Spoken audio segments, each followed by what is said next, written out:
ഉയിർപ്പ് ഒന്നാം ചൊവ്വ. വിശുദ്ധ ലൂക്കായുടെ സുവിശേഷം 24-ാം അധ്യായം 13 മുതൽ 27 വരെയുള്ള വാക്യങ്ങളുടെ വിശകലനം. എമ്മാവൂസിലേക്ക് യാത്ര. ജെറുസലേമിൽ നിന്ന് 13 കിലോമീറ്റർ ദൂരെയുള്ള എമ്മാവൂസിലേക്ക് യാത്രയാകുന്ന 2 ശിഷ്യർ. അതിൽ ഒരാൾ ക്ലെയോപ്പാസ് എന്ന നാമധാരിയാണ്.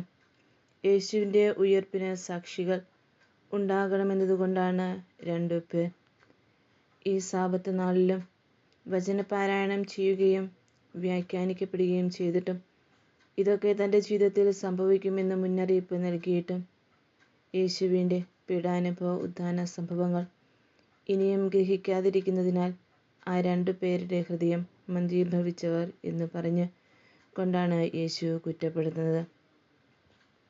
വീണ്ടും അവർക്ക് മോശ മുതൽ എല്ലാ പ്രവാചകന്മാരും ഇതിനെക്കുറിച്ച് വിശുദ്ധ ഗ്രന്ഥങ്ങളിൽ തന്നെക്കുറിച്ച് എഴുതിയിരിക്കുന്നുവെന്ന് വീണ്ടും വ്യാഖ്യാനിച്ചു കൊടുത്തു. ഇതൊക്കെ കേട്ടപ്പോൾ അവരുടെ ഹൃദയം ജ്വലിക്കുവാൻ ഇടയായി. എന്നാൽ ഭക്ഷണം ആശീർവദിച്ചു കൊടുത്തപ്പോൾ അവരുടെ കണ്ണുകളും തുറക്കപ്പെട്ടു. അറിവിൻ്റെ വൃക്ഷത്തിലെ ഫലം ഭക്ഷിച്ചപ്പോൾ ആദ്യം മാതാപിതാക്കളുടെ ബാഹ്യമായ കണ്ണുകൾ മാത്രമാണ് തുറക്കപ്പെട്ടത്. എന്നാൽ യേശു നൽകിയ അപ്പം ഭക്ഷിച്ചപ്പോൾ ശിഷ്യരുടെ ആന്തരിക കണ്ണുകളാണ് തുറക്കപ്പെട്ടത്. അതിനാൽ അത് പങ്കുവെക്കപ്പെടുന്നതായി അവർ ഉടനെ 130 കിലോമീറ്റർ ദൂരെയുള്ള ഗലീലയിലേക്ക് തിടുക്കത്തിൽ യാത്രയായി.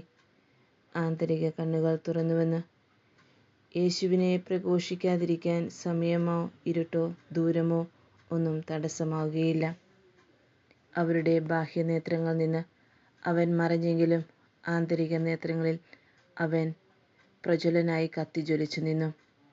അനുദിനം അൾത്താരയിൽ അപ്പം മുറിക്കപ്പെട്ടിട്ടും നമ്മുടെ ആന്തരിക നേത്രങ്ങൾ തുറക്കപ്പെടാതിരിക്കുന്നതെന്തേ? നമ്മുടെ ഹൃദയം മന്ദീഭവിച്ചതെന്തേ? ജ്വലനത്തിനു പകരം ഹൃദയം കഠിനമായതെന്തേ? ഹൃദയം ജ്വലിക്കാത്തവർക്കും ആന്തരിക കണ്ണ് തുറക്കാത്തവർക്കും യേശുവിൽ വിശ്വാസം ഏറ്റുപറയുവാൻ സാധിക്കുകയില്ല.